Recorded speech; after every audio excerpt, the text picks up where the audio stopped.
అందరికీ నమస్కారం. నేను మీ దివ్య అల్లూరి. నేను ప్రతిరోజు నిఫ్టీ ప్రిడిక్షన్స్ ఇస్తున్నాను కదా! బట్ నేను మండే, ట్యూస్డే నిఫ్టీ ప్రిడిక్షన్స్ అంటే నిఫ్టీ గురించి నేనేమి పోస్ట్ చేయలేదు. కానీ సండే ఒక పోస్ట్ పెట్టాను. అందులో నిఫ్టీ వచ్చేసి 24,670 అబోవ్ అయితే పెరుగుతుంది అని చెప్పాను. బట్ 24,668లో క్లోజ్ అయింది. అంటే 2 పాయింట్స్లో డౌన్లో క్లోజ్ అయింది అంతే. సో నేను ఆల్రెడీ చెప్పాను. ఆ రోజు ఏం చెప్పానంటే వీడియోలో 24,670 అబోవ్ అయితే కొనండి. ఒకవేళ డౌన్ అయితే అంతకన్నా డౌన్ అయితే కనుక మళ్ళీ కిందకి వస్తుంది. నిఫ్టీ 150 పాయింట్స్ మధ్యలోనే ఉండొచ్చు నిఫ్టీ అని చెప్పాను. అంటే 150 పాయింట్స్ అప్ అండ్ డౌన్ అంతే ఉంటుంది అని చెప్పాను. ఈ వీక్ మొత్తం అలాగే ఉండొచ్చు అని పెట్టాను పోస్ట్లో. బట్ ఏమైందంటే మండే మాత్రం 150 పాయింట్స్ అప్ అండ్ డౌన్ అయింది. So 150 points up and down అయినప్పుడు మీరు ఇన్వెస్ట్ చేయకండి, ఎందుకంటే ప్రీమియం మెల్ట్ అవుతుంది అని చెప్పాను.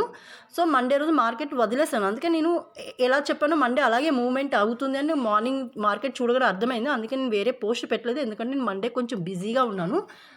సో అందుకని ఇంక వేరే పోస్ట్ ఏమి చేయలేకపోయాను. సో ఈరోజు కూడా నేను ఏమి నిజంగా చెప్పాలంటే ఈరోజు కూడా మార్కెట్ గురించి మీకు ఏమి అప్డేషన్ ఇవ్వలేదు. ఎందుకంటే ఈరోజు నేను మూవీ డే అనుకున్నాను. అంటే నేను మార్నింగ్ నుంచి మూవీస్ చూస్తూ కూర్చున్నాను. అందుకని చెప్పి నిఫ్టీ గురించి మీకు ఏమి అప్డేషన్స్ ఇవ్వలేదు. బట్ నిన్న వచ్చేసి నిఫ్టీ 24,668లో క్లోజ్ అయింది కాబట్టి ఖచ్చితంగా డౌన్ అవుతుంది. ఎందుకంటే 24,670 అబోవ్ క్లోజ్ అవ్వలేదు కదా.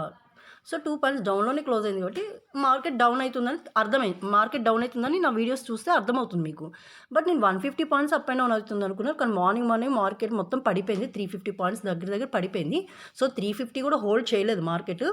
అది 380 ఒకటి 380 సపోర్ట్ తర్వాత అది కూడా హోల్డ్ చేయలేకపోయింది, కింద పడిపోయింది.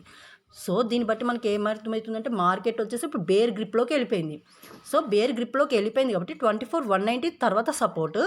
బట్ 24,190 కంటే కూడా బిలో వచ్చే ఛాన్సెస్ ఉంది. ఎందుకంటే ఖచ్చితంగా నిఫ్టీ ఇంకొకసారి 23,900, 850 వరకు మళ్ళీ వచ్చే ఛాన్సెస్ చాలా ఉంది.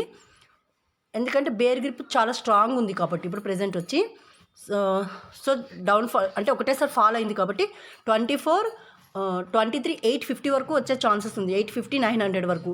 సో నిఫ్టీ 23,850, 900 వచ్చిన తర్వాత ఖచ్చితంగా మళ్ళీ అక్కడి నుంచి 25,200, 300 వరకు ఈసారి ఖచ్చితంగా క్రాస్ అవుతుంది. ఎందుకంటే ఇప్పటికే 4-5 టైమ్స్ అక్కడ వరకు నియర్ బై వెళ్ళి నిఫ్టీ కిందకు వచ్చింది. ఈసారి ఖచ్చితంగా 25,200 కానీ 300 కానీ ఖచ్చితంగా ఈసారి ఛాయిస్ ఉంది, 100% ఛాయిస్ ఉంది అనిపిస్తుంది. సో చూద్దాం, రేపు పొద్దున నేను మళ్ళీ అప్డేషన్ ఇస్తాను. బట్ రేపు మార్నింగ్ కూడా నిఫ్టీ అనేది రెడ్లోనే ఓపెన్ అవుతుంది. ఎందుకంటే గ్లోబల్ మార్కెట్ కూడా ఇప్పుడు రెడ్లోనే ఉంది ఆల్రెడీ. నిఫ్టీ కూడా స్ట్రాంగ్ రెసిస్టెంట్ అనేది క్రాస్ అవ్వలేదు. సో స్ట్రాంగ్ సపోర్ట్ తీసుకుంటుంది. ఎక్కడ తీసుకుంటుంది? 24,190. అది కూడా హోల్డ్ చేస్తుందా చూద్దాం. ఐ థింక్ అది కూడా హోల్డ్ చేయదు అనుకుంటున్నాను. అది కూడా హోల్డ్ చేయకపోతే ఖచ్చితంగా 23,000కి 23,900కి వచ్చే ఛాన్సెస్ చాలా వరకు ఉన్నాయి. ఎందుకంటే మనం ఫ్రైడే రోజు చూసాం 24,190 వరకు వచ్చి మళ్ళీ పెరిగింది. యాక్చువల్లీ 24,190 తర్వాత 23,900 వరకు రావాలి, కానీ అక్కడి నుంచి పెరిగిపోయింది. సో ఈసారి ఖచ్చితంగా 23,900కి వచ్చే ఛాన్సెస్ చాలా వరకు ఉన్నాయి నిఫ్టీ.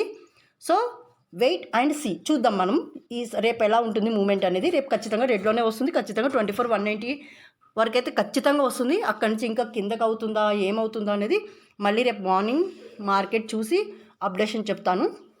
సో అంతవరకు సెలవు. Good night.